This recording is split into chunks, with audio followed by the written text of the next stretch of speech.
that lovely jam of yours. But why haven't you tried the quiz? We always put a little bit of apple in it to take the tartness out. No, thank you. We'll send you over a jar. Oh, no, you keep it here so I can be sure of having a Christmas with it. You know, I hope they don't introduce that imitation flour again.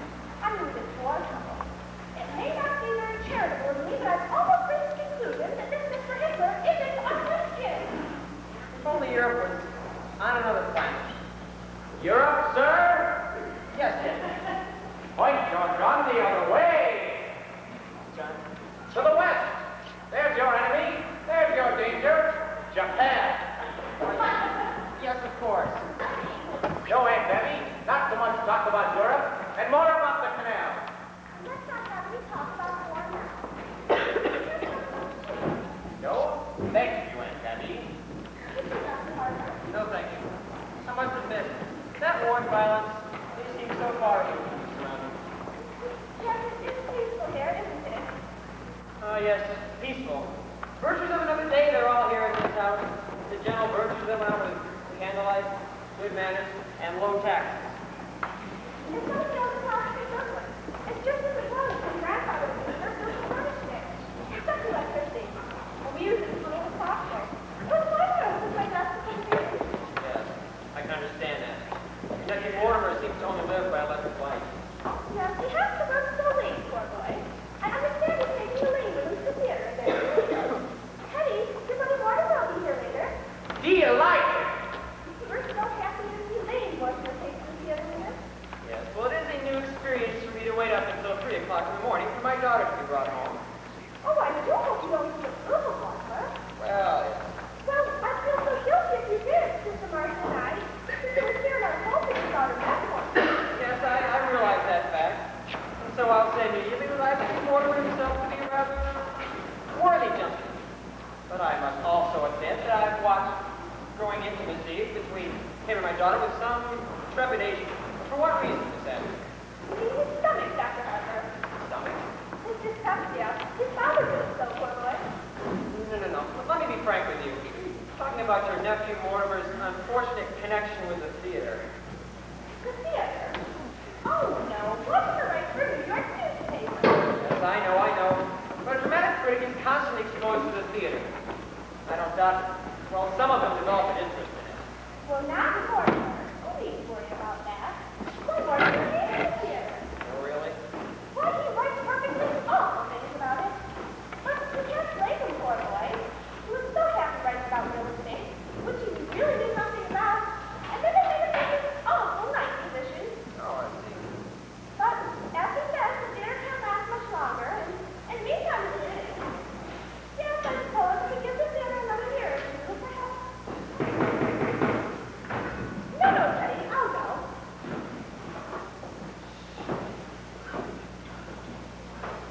Hello, Mr. Brody. Hello, Miss Brewster. How are you, Mr. Klein? Very well, Miss Brewster. Good evening, gentlemen. What news have you brought me? No, we have nothing to report. Splendid, gentlemen. At ease. You know Dr. Harper. Sure. Hello, Dr. Harper. We come to the toys for Christmas time. Oh, yeah. That is splendid work you've been doing. Fixing up discarded toys to give poor children a happier Christmas. Yeah, it gives us something to do while we're sitting around the station. You get tired playing cards, so you start cleaning your gums. The first thing you know, you shot yourself in the foot.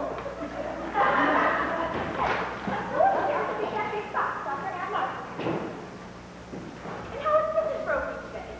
Mrs. Brophy's been quite ill, Dr. Harper. Pneumonia. I'm very sorry to hear that. I'm going to give you some beef broth to take to her. You needn't bother me, Daddy. You've done so much for her already. We made it this morning. Sister Martha's taking some before the emergency right now. I won't eat it. Sit down and be comfortable, all of you. She sure goes through all that trouble. Listen, try to stop her or her sister from doing something nice. And for nothing. They don't even care how you go. When I received my call in Brooklyn and moved next door, well, my wife knows well. And when she died in her month before, well, if I know it, pure kindness and absolute generosity are because I've known the Brewster sisters. Colonel, you promised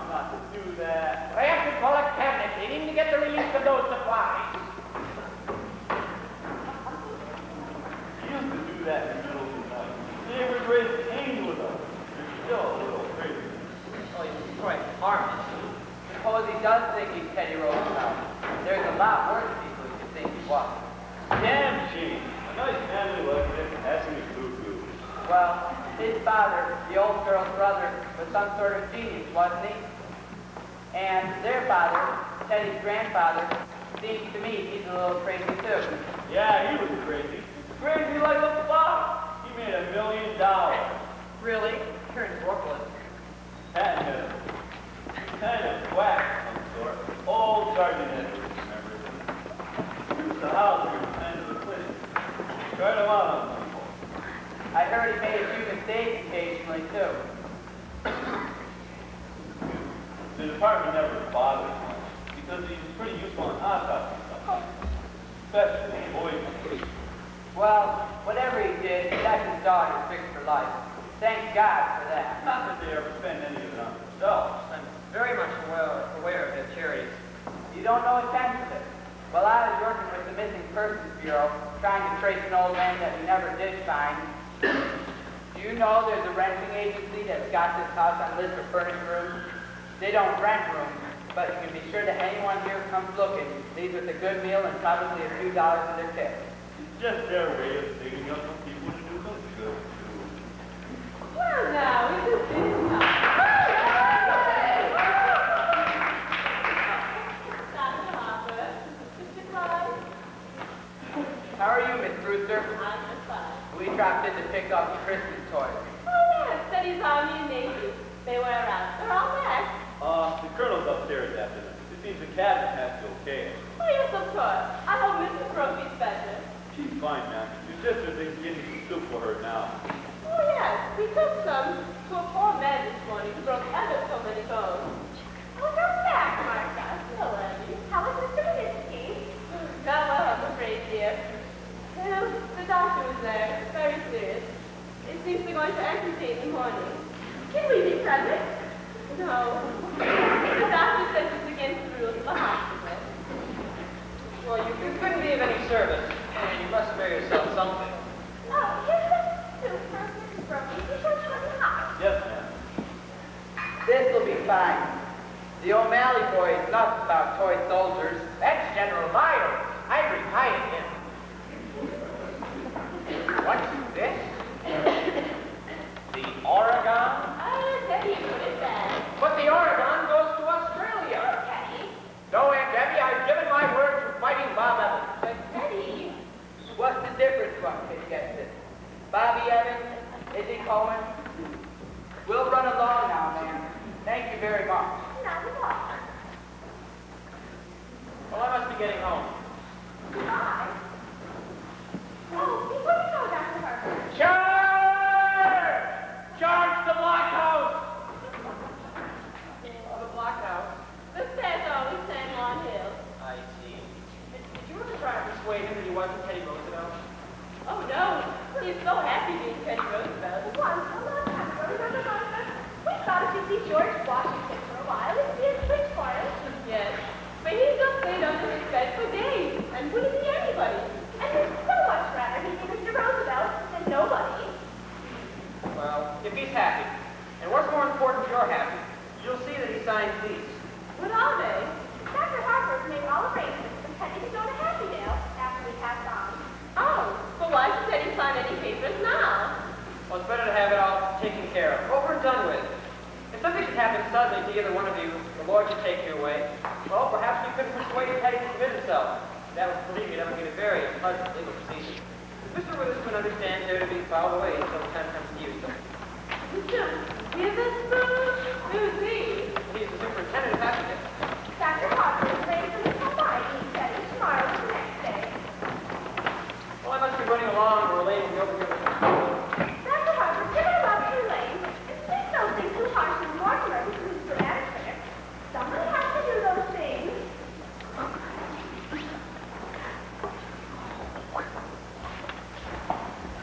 Abby, did you just have tea? Yes. Isn't it rather late? Yes. Then dinner's going to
Oh, Abby, now don't bother with anything in the kitchen until Mortimer comes, and then I'll help you.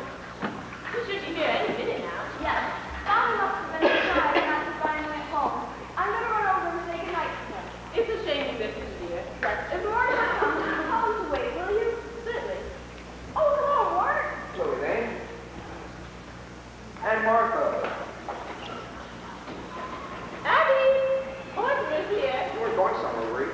Yes, I was running over to tell Father not to wait up for me. I didn't know that was Sylvie. Down even in Brooklyn. Oh, hello, Mortimer. Oh, Aunt Abby. You look well. Haven't changed much since yesterday. Oh, my goodness, it was yesterday, wasn't it? We're seeing a great deal of you lately, Mortimer. Oh, sit down, sit down.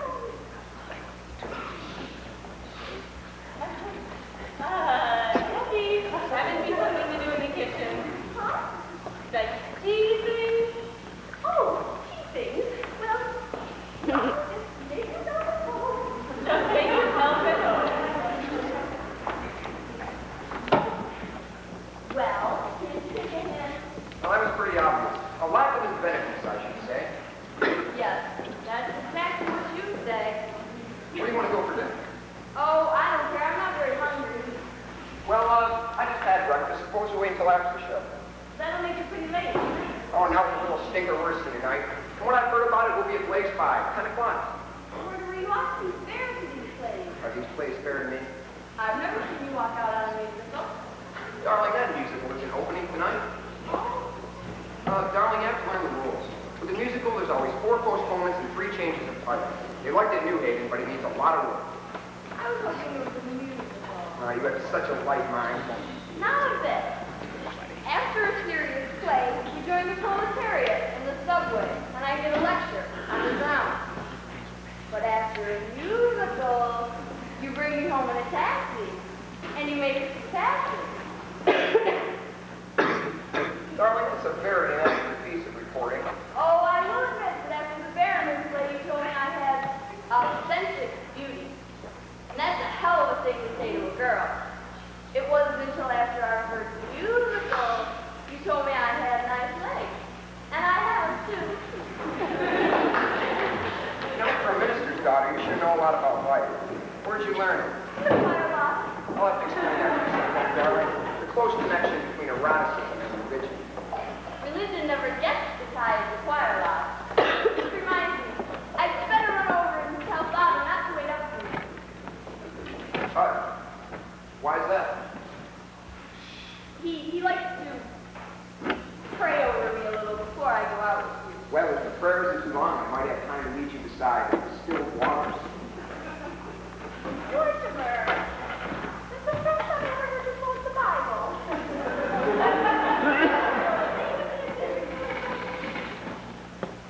I've never been able to rationalize it. What? My falling in love with a girl from Brooklyn. Falling in love?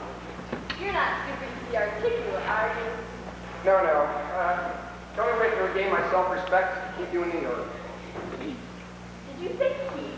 No, I decided you are just pulling out from the realities. Oh, I can afford to be a good girl for quite a few years yet. And I can't wait that long. Where can we get married in a hurry? Say tonight. I'm afraid Father would insist on officiating. Oh, God, I'll bet your father can even make the marriage service sound pedestrian. Are you by any chance ready to meet you with it? Forgive me, darling. It's an occupational disease. I may give that plane like good notice. Oh, darling, don't pretend you love me that much. Be sure to tell your father not to wait up for you. I think I'd better tell him to wait up. Telephone Winchell to publish the band. Nevertheless. All right, everything formally, but no later than next month. Oh, darling, I'll talk it over with Father and set the date. No, we'll have to see what we can. There'll be a lot of other first nights in October. Hello, Mortimer. Bully, thank you. Just bully. What news have you brought me? Just this, Mr. President. The country is squarely behind you. Yes, I know. Isn't it wonderful? Well, goodbye. Goodbye. Where are you off to, Teddy? Panama. Panama's the cellar. He digs locks for the canal down there. You're so sweet with him, and he's very fond of you. Well, Teddy always was my favorite brother. Favorite? Were there more of you?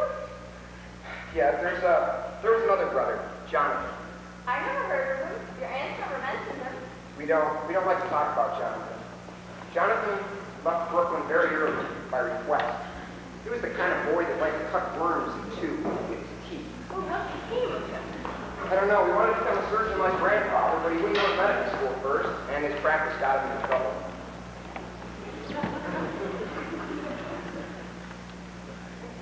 Well, I'd better go tell Father not to wait up for me. I'll be right back. I'll help you to settle it. Well, Aunt Abby. Hello, Martha. Oh, Aunt Abby, I'm going to marry her. Mortimer! I'm so happy. Martha! Martha! Come right out here. We have the most wonderful news to you. Mortimer and Elaine are going to be married. Married? Oh, Mortimer! We hoped it would happen just like this. Elaine must be the happiest girl in the world. Abby, just look at her leaping over those gravestones. Hey, what's that? What's up, dear? Right there, dude. That bird. That's a horned-in-Ena carnina. Oh, no, dear. That's Emma B. Stout, ascending to heaven. No, on Mrs. Stowe's left ear. That's a red-crested swallow. Why, I've only seen one of those before in my life.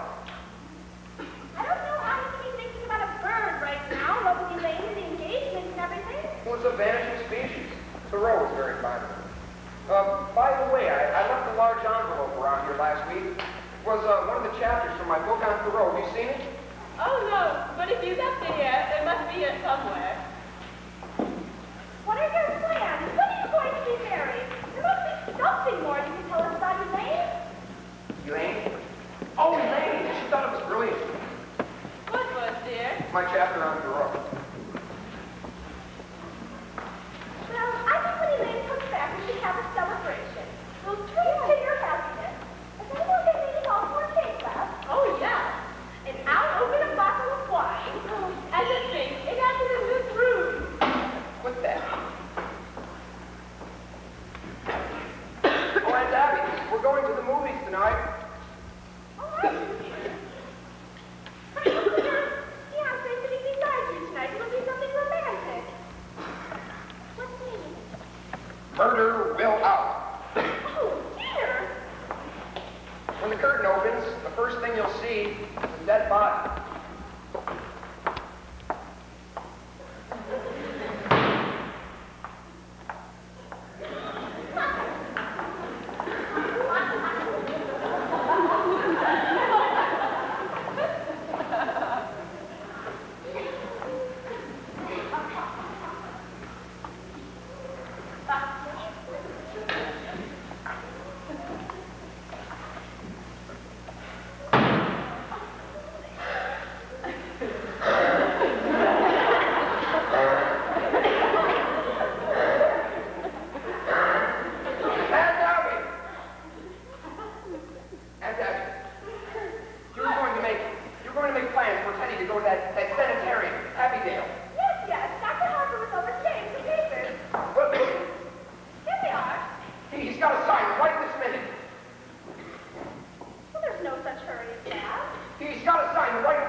Never dreamed of peace.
feeling much better, but she would like us to take Junior to the movies again. We'll have to do that tomorrow or the next week. Yeah, but this time, we are going to go where we want to go. I can't be dragged into another one of those scary pictures.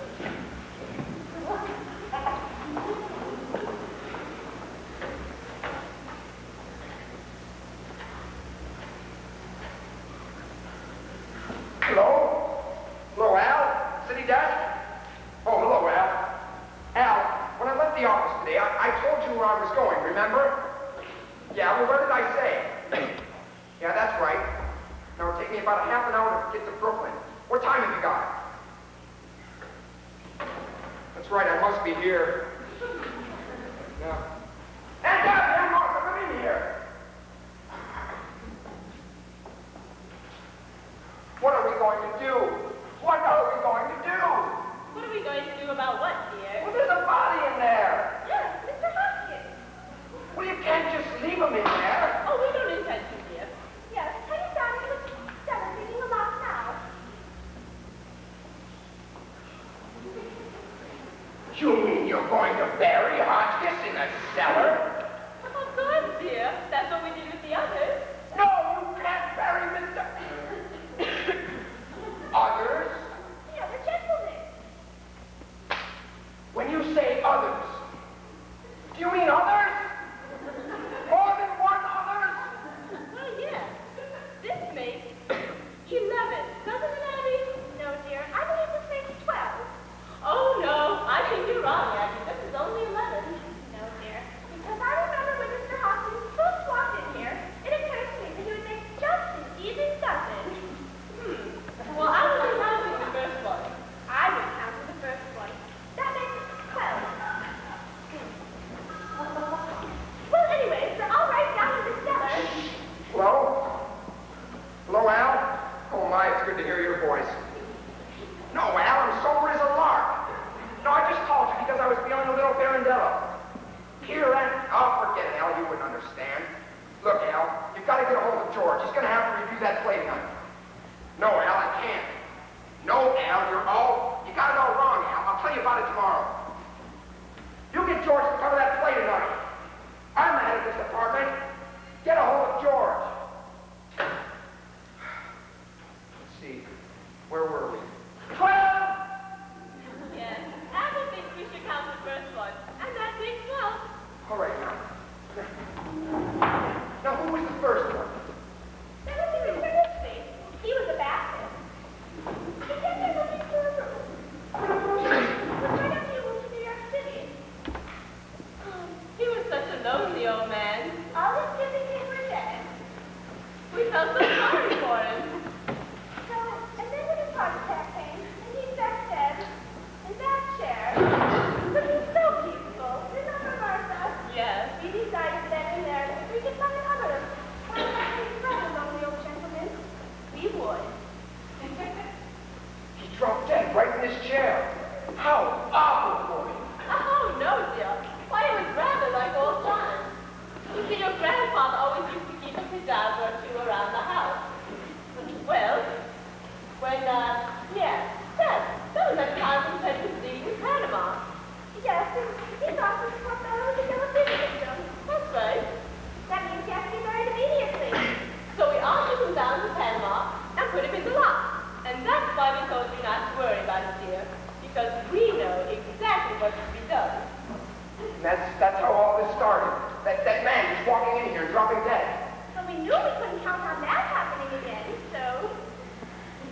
You remember all those jars of poison your grandfather used to keep up in the laboratory all these years? And you know your Aunt Martha's ran for missing things. You even did up hospitably. Well, for 1 gallon of elderberry wine, I take 1 teaspoonful of arsenic, a half a teaspoonful of strychnine, and just a pinch of cyanide. Should have pointed tip. As a matter of fact, one of our gentlemen found the time to say, how delicious. Well, I better get things started in the kitchen. I really wish you could stay for dinner. I'm trying out a new recipe. I couldn't eat a thing. Well, I feel so much better now. Oh, you have to wait for Elaine, don't you? How happy you must be.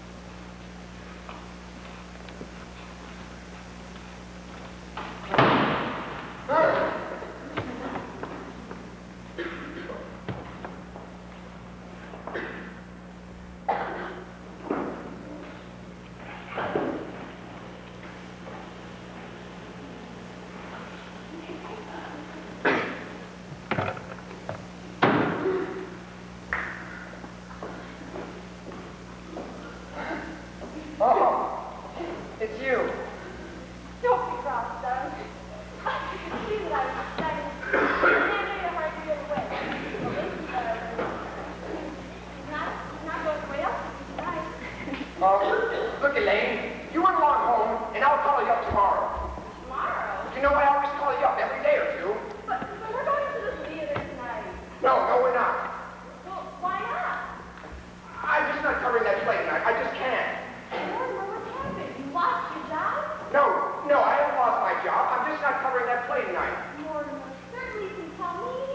No, dear, I can't. What if we're to be married? Married? Have you forgotten that not 15 minutes ago you proposed to me? I did? Oh, that! Yeah, well, as far as I know, that's still on. Maybe we're on home, Elaine. No, I won't. Not till I get some kind of explanation. Elaine!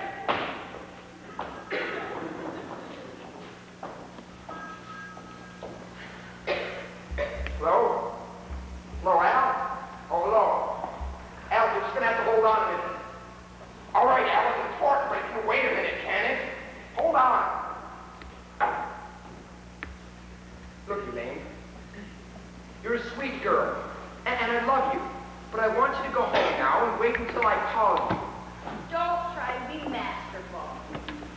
When we're married and I have problems to face, I hope you're a little less tedious and uninspired. When we're married, if we're married, I hope I find you adequate.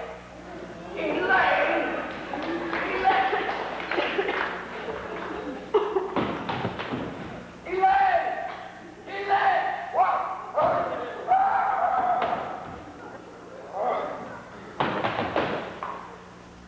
Hello? Hello, Al? City desk. Hello, Al? Hello? Yes, the doorbell here, not the telephone.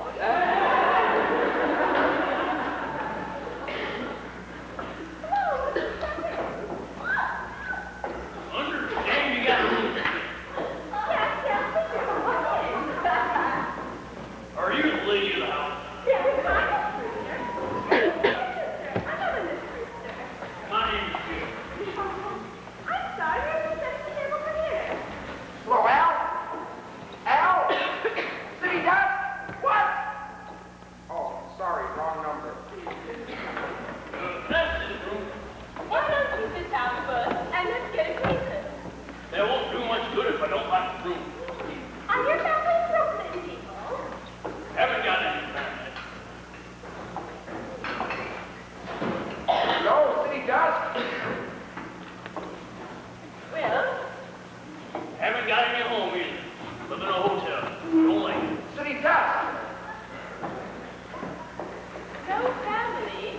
That must make it very lonely for you. Yep. Well, Can I see that room now? it's sort of certain. Won't you try a glass of my wine? Never touch this stuff. It's elderberry wine. We make it ourselves. Haven't held over our wine since I was born. Hello? City desk? Al? Al, boy, we got cut off. Yeah, look, Al, I just can't cover that for you. Well, get a hold of George. What's George doing in Bermuda? Well, of course I told him he could go to Bermuda. It's my department, isn't it? All right, now look around the office. See who else is around. You, grow your own elderberry bushes? Oh, no, but the cemetery's full of them. No, I'm not drinking, but I'm going to start right now. Do you serve meal? Wait, I think let's try our wine. Mortimer! No, Mortimer, not that!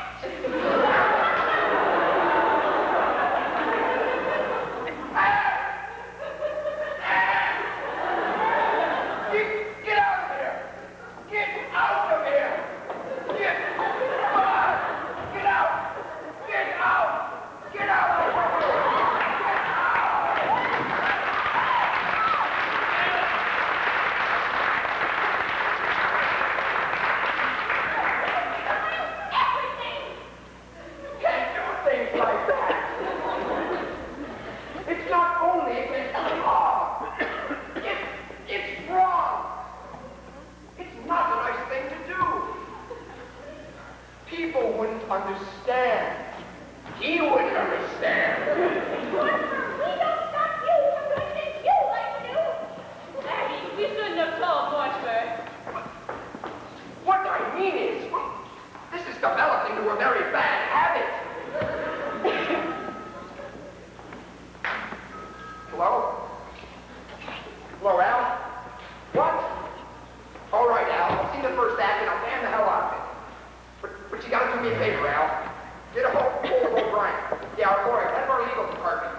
can also meet me at the theater. All right, Al, don't let me down. All right, I'm on my way. Look, I've got to go to the theater. I can't get out of this. Before I go, I want you to promise me something. We'd have to know what it is first. Well, you know I love both of you, and I wouldn't want anything to happen to you. Well, what could happen to us? Well, look, I just want you to do this one little thing for me. What do you want us to do? Don't do anything. I mean, don't do anything. Don't let anyone in this house, and leave Hoskins right where he is. But we were planning on holding funeral services before dinner. Services. Well, no, why? It would be very cool Methodist without a service. He was a Methodist, you know. All right, okay, then wait until I get back. Then you could join us. Yeah. Before Christmas was singing the choir, before his voice changed.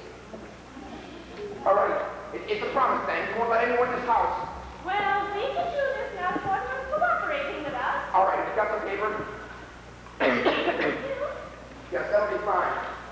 Just fine. I can save time if I write my review on the way to the theater. Don't let anyone in this house while I'm gone. Mortimer did not seem quite himself today. I think I know why. Oh, why? Well, he's just become engaged to be married. I suppose that always makes a man nervous. Yes, and I'm so happy for a lady. Their honey would not give Mortimer a real vacation. I don't think he got much rest this summer. At least he didn't go off hiking to Japan or Spain. I can never understand why he wants to go to those places. Well, at least the water of the theater is going to seem perfectly small potatoes. He needs something bigger to criticize. Something like the human race. Oh. Well, Abby, if Mortimer's going to join us in the services, you'll need another hymnal. There's one on my bed. Oh, Martha, I know it's my turn, but since you were here when Mr. Hopkins came, well, I think you should read the services. Really? That's so nice of you, Abby. But are you sure? It's only fair. I think I'll wear Mother's old brooch. And that's my father reading. I wonder who that could be. And how much Mortimer we were sending away. I'll check. There's two strange men. I've never seen them before. No, I don't recognize them at all. Well, they're strangers to me. There's a car at the curb. They must be coming back. Well, come, let us hide back there. We'll pretend we're not noticed.